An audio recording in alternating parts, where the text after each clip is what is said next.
Hey guys, it's been a while since I built a deck, which seems odd because a new set came out, but then again, Aether Revolt, well, every time I look at it, makes me throw up in my mouth. I guess they got the revolting part right, but, well, I built a lovely little deck called TYSON D, and you're gonna find out why it's called TYSON D at the end of the video. I'll give you a hint, it's not named after a person. I just thought it would be funny and it was a coincidence that it kind of sounds like a person. It is unfortunately not also about delicious chicken. I actually wish it was right now. So you guys know how I roll at this point. I look at the top decks, which honestly I haven't even looked at a single deck list. I've just heard secondhand information about what's hot and I've seen what cards shot up in price. I've got a pretty good grasp on just individually what cards people are playing. So it looks like counters is going to be huge, red-white vehicles is going to be just stupid, and then a bunch of infinite combos.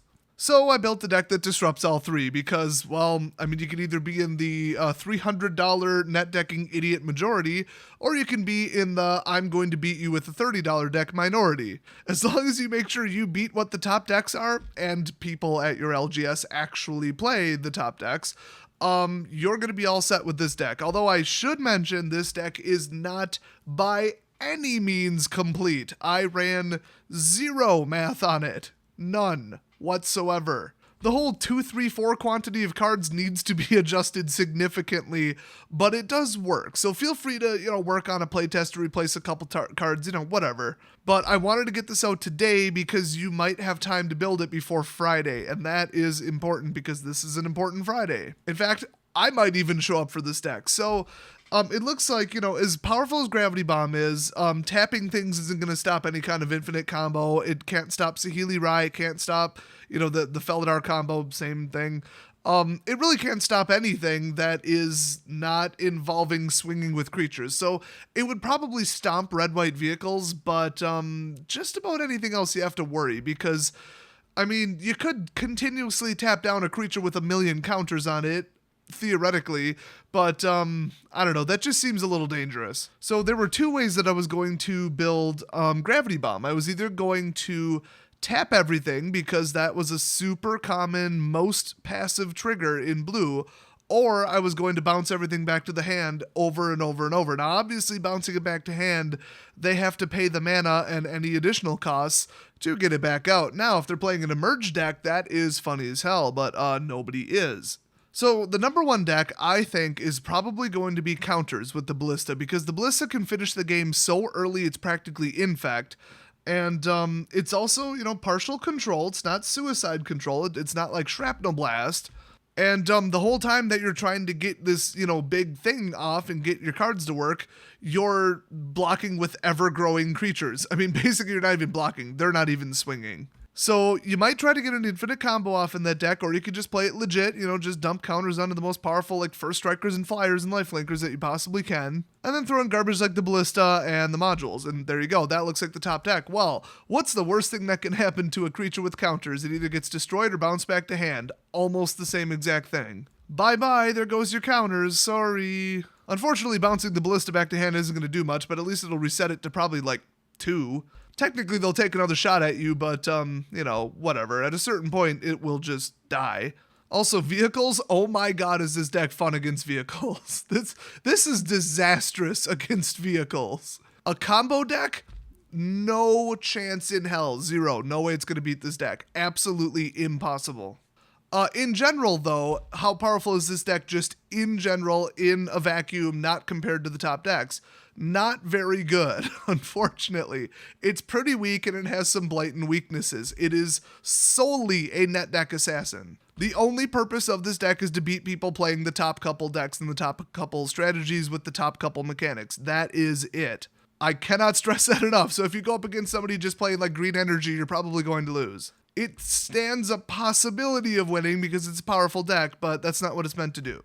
So if you have some vermin known as net deckers at your LGS, this is how you gas them out. Bring out TYSON D. So this is going to take absolutely no explaining what this deck does. It's obvious as hell. First, 4 copies, yes I said 4, of Baral, Chief of Compliance. Makes all your spells 1 cheaper, which pretty much brings them all down to 1, which is hilarious. Oh, I should say instant and sorceries, but, that's all I care about.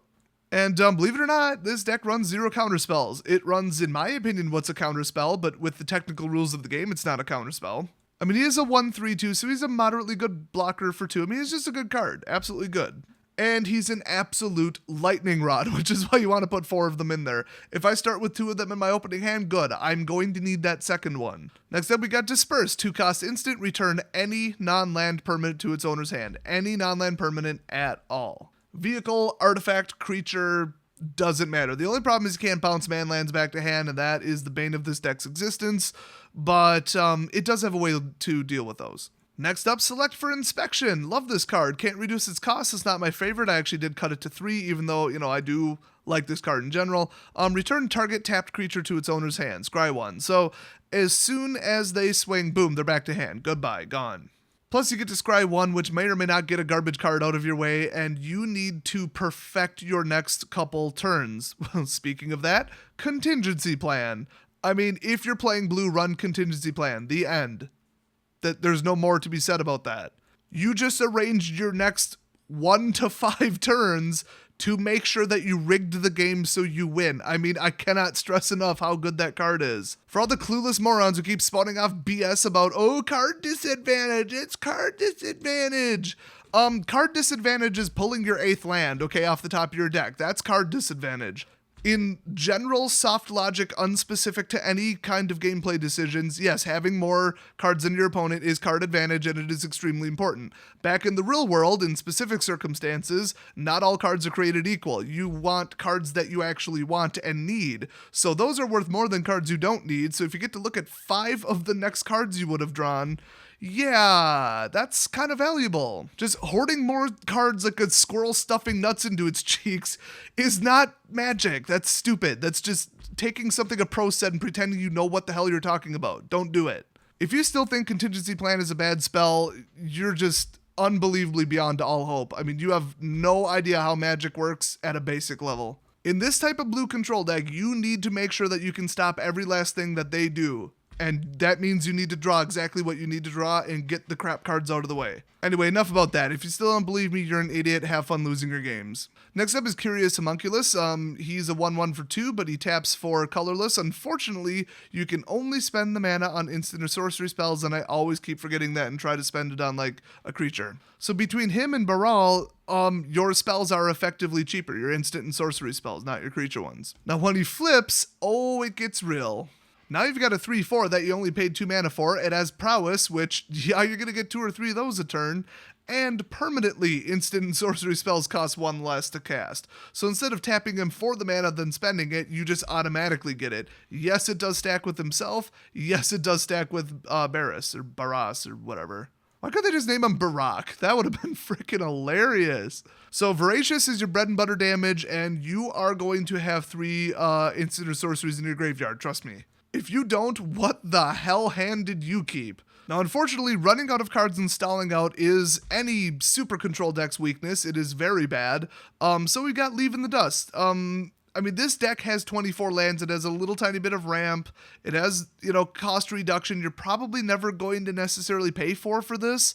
Unassisted, I should say. So it costs 4, it's an instant, but it says return target non-land permanent. So once again, anything that's not a land, return it to its owner's hand, then draw a card, so it replaces itself. Very, very, very important. It is horribly overpriced on mana for that. There is a 3 cost that'll bounce a creature back to hand and then draw a card. But if you limit yourself to just creatures, you're probably going to lose because, well, there's going to be some artifacts that you want to get rid of because they're part of a combo. You may notice every single card but 1 in this deck bounces any permanent that's not a land back to hand. Next up, the absolute king of the deck, one of the most underappreciated cards from Eldritch Moon. I've never even seen somebody play this card. For 2, as an instant, you can return target spell or creature to its owner's hand. It is the king of perfect timing. So it's basically remand. I mean, it doesn't counter a spell. It puts it back into their hand, and they could technically just recast it again if they had the mana. But you just burnt out their mana, and you probably just wasted their entire turn, so there you go. And then, if you pull this and it's already on the battlefield, you can, retroactively counterspell it and send it right back.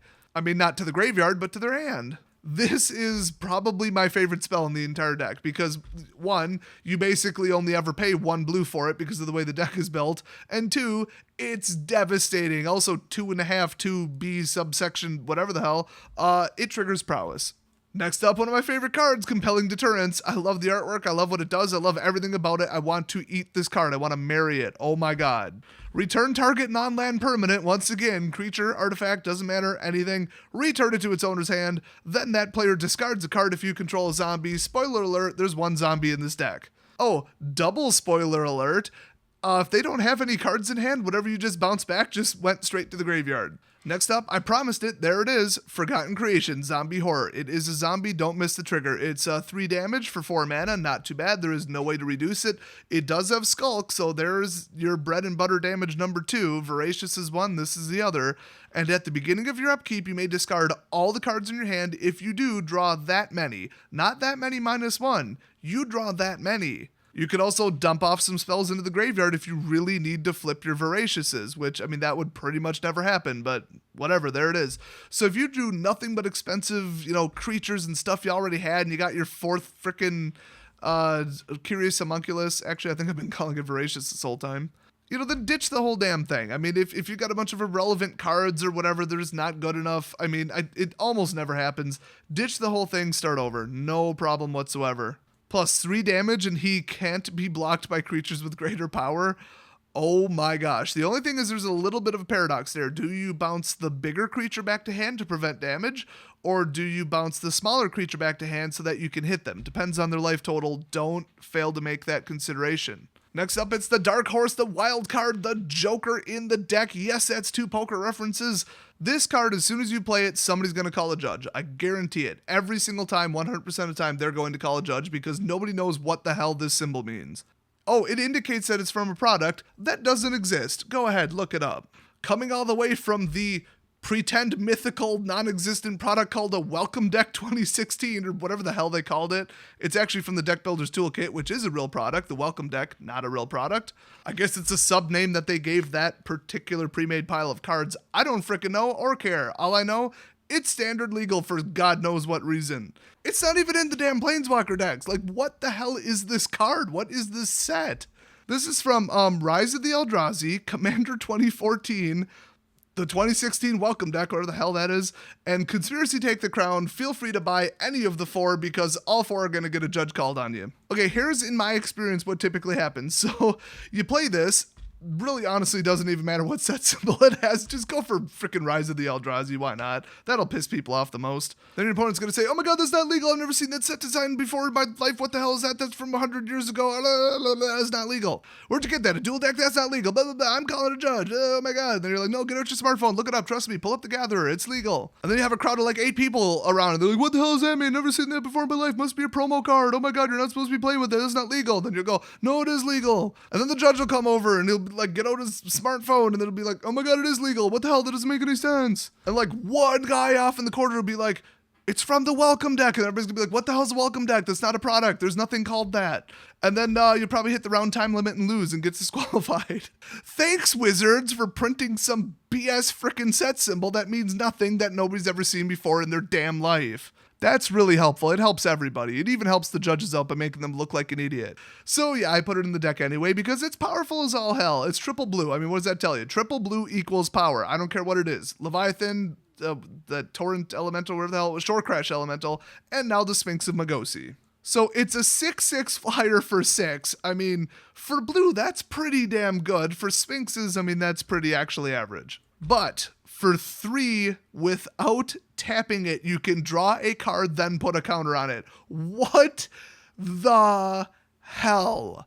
Let me remind you that the very next turn after this comes out, bare minimum, you have 6 mana, okay? You can make him an 8/8 on the first turn that he swings, and you get 2 cards out of it.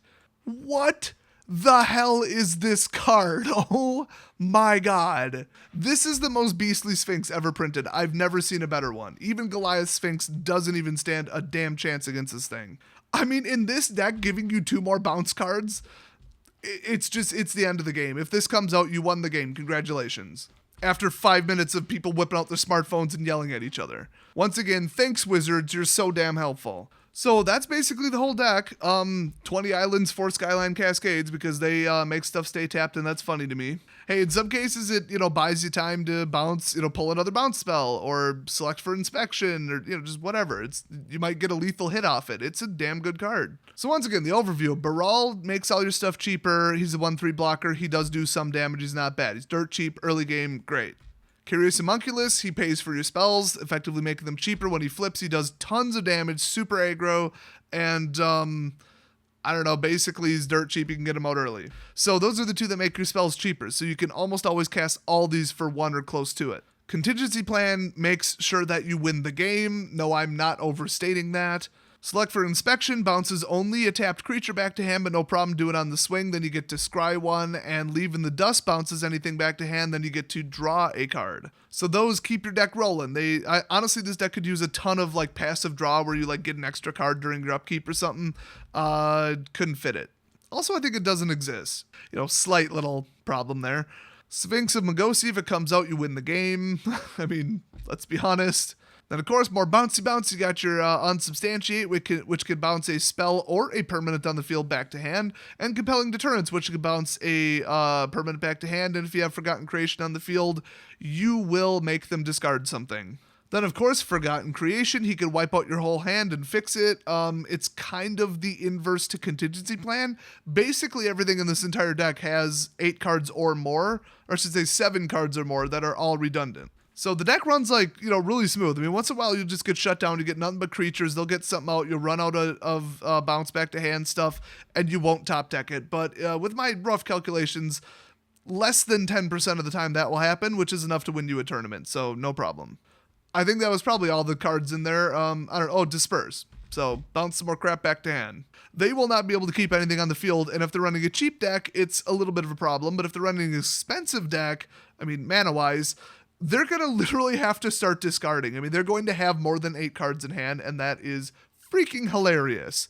And the whole time, I mean, they have no blockers. You can just hit them and hit them and hit them. You can swing away the entire game. And if that doesn't work, you got Skulk on your Forgotten Creation. I mean, everything is redundant in this deck. It's still not that great of a deck because it can completely stall itself out, and creature removal is going to just crush it. But that's where the sideboard comes in. And also, obviously, if somebody's running tokens or just dirt cheap creatures and you have to bounce them one at a time, no, you're going to lose. So the sideboard is just a whole bunch of mass bounce. I mean, basically Engulf the Shore, okay? Return to their owner's hands all creatures with toughness less than or equal to the number of islands you control. Yeah, it's going to hit you too, but if it's tokens, they're vaporized, so good for you.